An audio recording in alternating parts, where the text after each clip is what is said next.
ስማኦ አውዮ ያሰቻጀ ጉዞብዮ እንዴ ወማከሳ ማረሻ ኸንሳ እንዴ ሸነን ሆሬ ታገጦ መደሬ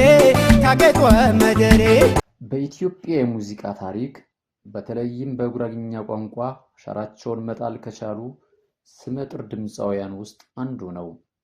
በኢትዮጵያውያን ዘንድ ተወዳጅነትን፣ ተደናቂነትን፣ ተፈቃሪነትን ማትረፍ የቻለ ፈርጥ እንደሆነ ስራዎቹ ሕያው ምስክሮቹ ናቸው።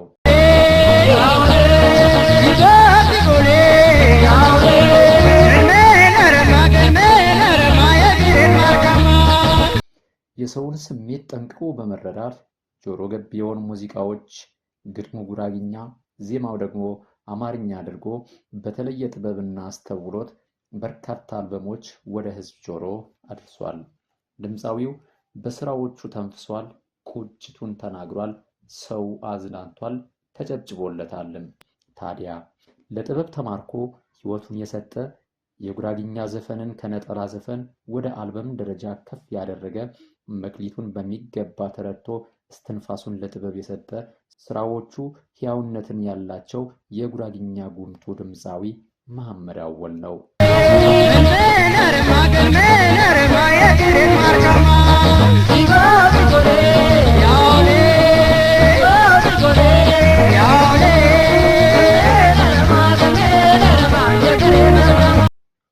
ድምፃዊው በስራ ክቡርነት ከሚያምኑ ተግቶ የመስራት ባህል ካላቸው ከጉራጌዎች መንደር የተገኘ አፈር ፈጅቶ ጭቃ ውክቶ ውሃ ተራጭቶ የገጠር ህይወት በውል ሳያጣጥም ገና የ9 ዓመት ብላቴና እያለ አዱ ገነት እጇን ዘርግታ ተቀበለችው።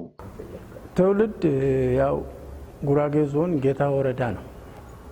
ጌታ ወረዳ በዛን ሰዓት ዛራ ገበሬ ማህበር ይባላል እኛ ጋር። አሁን ቀበሌው ዛራ ሆነ መሰለኝ። ያኔ ገበሬ ማህበር ነበር የሚባለው። እዛ ነው የተወለድኩት። ከተወሰነ በግምት እንደው 8 ወይ 9 ዓመት ይመስለኛል በግምት በትክክል ባላውቀውም እድሜ አዲስ አበባ መጣሁ። ከዛን ጊዜ ጀምሮ አባቴ አለ፣ አያቶች የአባቴ ወላጅ አባት አሉ። ብዙም ጊዜ በቃ እነሱ ጋር አባቴም ጋር እዛው አጠገብ ላጠገብ ነው ቤታችን። እዛው ነው የኖርኩት ያደግኩት እና በዛ ሰዓት እዛ ከብቶች አግደን እንደ ማንኛውም ልጆች ጨዋታ ምናምን የገና ኳስ ቁያ የሚባል አለ። እሱን ሁሉ ተጫውተን ሳር ግጦሽ ከብቶች ይዘን ሄደን የአካባቢ ከብት የራሳችን ከብት በተራ ነበር የሚታገደው በዛ ጊዜ እና እንደዛ አድርገን ነው ያደግነው። በበዓል ጊዜ ደግሞ የአካባቢ ላይ ሰርግ ቤት ካለ ሄደህ ትጫወታለህ። እዛ ከሙሽሮች ጋር ከሰርገኛው ጋር የመሳሰሉ ነገሮችን ዋናም ዳራጌ የሚባለው በእኛ በቃ ብዙ ነገር ብቻ በዛ እድሜ እና ያኔ የነበረ ጉራግኛ ራሱ አሁን ካለው ጋር አንድ አይመስለኝም። ሳያው ጠጠር ያለ ጉራግኛ ነው፣ ንጹህ ያልተበለዘ እና በዛ መልክ ነው አዲስ አበባ እስከምገባ ድረስ ያሳለፍኩት።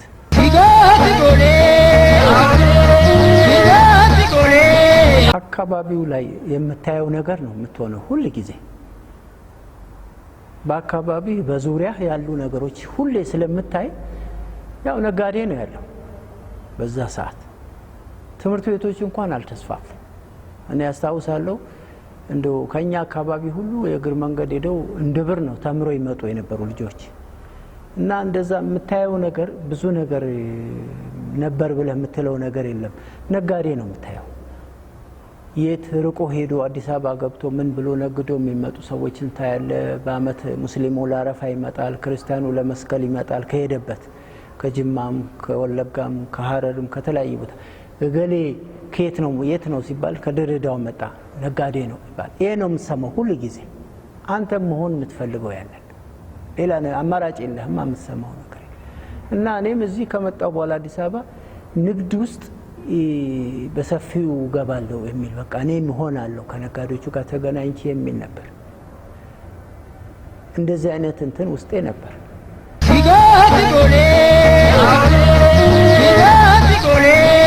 ለአረፋ የሚሄዱ ሰዎች ለመስቀል የሚመጡ ሰዎች ቴፕ ይዘው ይመጣሉ። ወይ ቴፕ ሳይሆን ሬዲዮ ይመጡና በዛ በአካባቢያችን በእኛ ባለንበት ቤት በኩል ሩቅ መንገድ የሚያቋርጡ ሰዎች አሉ። በዛ ሲያልፉ ሬዲዮ እዚህ ላይ አንጠልጥለው ሙዚቃ እያዘፈኑ ምናምን ተከትዬ ረጅም መንገድ ይሄዳሉ። በኋላ እንዳውም ቤቴ እስከሚጠፋኝ ድረስ ይሄድና አንተ ልጅ ተመለስ ሲሉኝ የሬዲዮ ያዙ ሰዎች በቃ እመለሳለሁ። በግልጽም ደግሞ ይዞ መጥተው እዛ ሰርግ ቤት ውስጥ ምናምን ልጆች ሆነን ሲከፍቱ የድሮ የተለያዩ ሰዎች ዘፈን አዳምጣለሁ። ያኔ ቴፕ ስልህ ደግሞ እንደዚህ እንዳሁኑ ካሴት ወይም እንዳሁኑ ሲዲ አይደለም። ይሄ ሪል የሚዞር እንደዚህ ከሸክላ በፊት ደግሞ እንደዚህ ሪል ነበር ክር። አሁን እሱ ማስታወቂያ ሚኒስቴር ውስጥ ብቻ ነው የምታገኘው። አሁን እኔ ከዛ ገጠር ነው ያየሁት፣ ግን ደርሼ አሁን ማስታወቂያ ሚኒስቴር ውስጥ ያየሁት እና ሪል ቴፕ ይሉታል። በሱ ነበረ ሲዞር እዛ። እንዳውም ሰዎች ስጠይቃቸው ምን ይሉኛል? ዘፋኙ የታለ? ሰውዬው የታለ? እዚህ ውስጥ ተኝቷል ይዞራል ይሉናል። ይሄን ያህል ነበረ። በኋላ ያው ያንን ህይወት ገጠር ላይ ይሄን አሳለፈ። የጋሽ አርጋውን ሰማ ነበር እዛ ይዘው በሄዱበት ሰዓት ነው የምልህ። የጋሽ አርጋው ይዘው ይመጡና እሱን በቃ ሲዘፍኑ እሱን አዳምጣለሁ። ከተማ ከመጣሁ በኋላ ግን የነ ማህሙድ ተሾመ ወልዴ እነዚህ መስማት ጀመርኩ። ከአማርኛ ዘፈኖችም ሁሉ የተለያዩ ዘፋኞች የነ ጥላሁን ምናምን ቲቪ ማየት ጀመርና እዚህ ከገባን በኋላ ሻይ ቤት ብስኩት እየበላ ሻይ እየጠጣ ህብረት ትርኢት ምናምን ፕሮግራም ታያለ። እዛ ላይ በቃ ትኩረት ሰጥቼ ማየት ጀመርኩ። እሆናለሁ እኔ ብዬ አይደለም ማየው፣ በቃ ዝም ብዬ ማየት ስላለብኝ ደስ ስለሚለኝ አይ ነበር። እኔም ነገ እንደነሱ ሆናለሁ ምን እንደዚህ እኔ ነጋዴ መሆን ነው ፈልገኝ ነበር። ታርጌቴ ያ ነበር።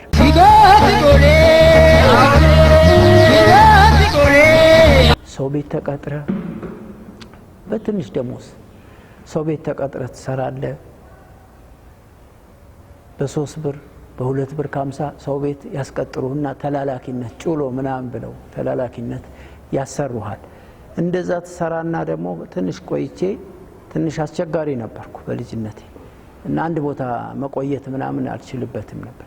ጥዬ ወጣና መርካቶ የኛን ሰዎች የሚውሉበት ቦታ ሄጄ እውላለሁ። ከነሱ ጋር ደግሞ ንግድ አንዳንድ ዕቃ እንድሸጥ ይሰጡኛል። ያን ዕቃ አቀበልና እያዞርኩ እሸጥና አምጥቼ ፍራንኩን እሰጣለሁ። ያን ላረኩበት የተወሰነች ነገር ለኔ ያስብልኛል። እንደዛ ሞከር ነበር። በኋላ ላይ ፒያሳ ላይ እንደውም በሰፊው የራሴ የሆነ ስራ መስራት ጀመርኩ። የተለያዩ ነገሮችን እያወጣን ፒያሳ አካባቢ አሮጌ ፖስታ ቤት የሚባላል ፒያሳ አካባቢ እዛ አካባቢ እንደው ትንሽ ቆይቻለሁ። እዛ አካባቢ እየሰራሁ ነው።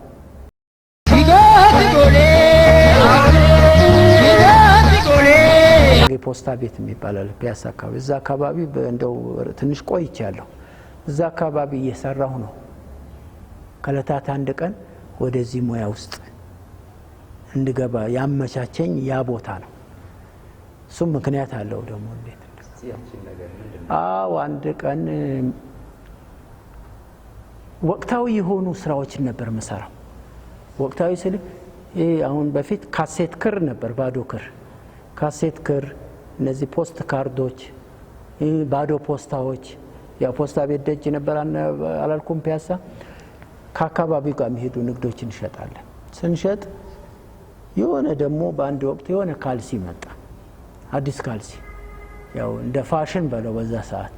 ያ ካልሲ ቶሎ አምጥተው ቶሎ ይሸጥ ነበር። ከመርካቶ እየሄድኩ አመጣና እሱን እየሸጥኩ ስቴዲየም ጨዋታ አለ ብለዋል፣ እግር ኳስ አለ ብለው ሰዎች ሲያወሩ ሰማሁና የተወሰኑት በእጄ እንዳያስኳቸው በእግሬ በቸርች ጎዳና ወደ ስታዲየም እያሳየው ለመሸጥ እቃውን እያሳየው በዛው እኔም ኳስ ያለው ብዬ ሲሄድ አየህ እዛ ቀን ነው እዚህ ውስጥ የተከተምኩት። ፈጣሪ ያለው ነው የሆነው። አምባሳደር ቲያትር ቤት የሚባል አለ ታች ማስታወቂያ እንትን መከላከያ ሚኒስቴር ነበር እዛ ጋር። ከሱ ፊት ለፊት አምባሳደር ቲያትር አለ። እሱ ጋር ፖስተሮች፣ የፈረንጅ ፊልሞች ፖስተር ይለጠፋል እንደዚህ ግድግዳ ላይ እና ትንሽ ጽሁፍ ማስታወቂያ ተለጥፏል።